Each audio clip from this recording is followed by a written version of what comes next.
welcome. In this video I'm going to be demonstrating the disc sander and how we use it in our design and technology workshop. We use the disc sander to shape and finish our workpiece using abrasive paper to remove excess material. The disc sander is a metal disc driven by a motor to which coated adhesive disc is fixed. A table is provided to support the work as we sand. A sliding mitre edge can also be fixed to ensure a straight finish. The table of the disc sander is able to be adjusted, providing for an angled cut. Where the table meets the sanding disc, a gap of no more than 2 millimeters must be set. This is to ensure that our fingers cannot go down the edge. Dust extraction is critical when disc sanding to remove all abrasive and small particles from the air. To turn the disc sander on, firmly press the green button. To turn the disc sander off, firmly press the red button.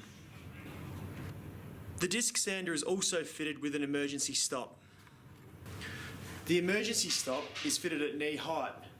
In case of emergency, an operator can use their leg to turn the machine off. It is critical that safety glasses are worn at all times when operating the disc sander. Make sure you have access to hearing protection if required.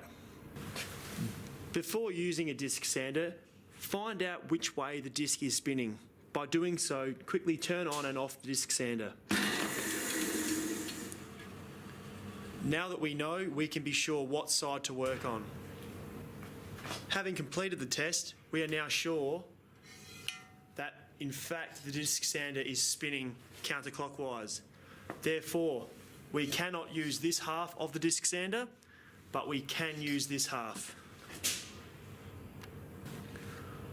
Whether working on a straight edge or a round edge using the disc sander, ensure that we are only using the half that directs down towards the table. This will ensure that our work is placed firmly onto the table and cannot get picked up and thrown. Thank you for watching this video on the use of the disc sander. See you next time.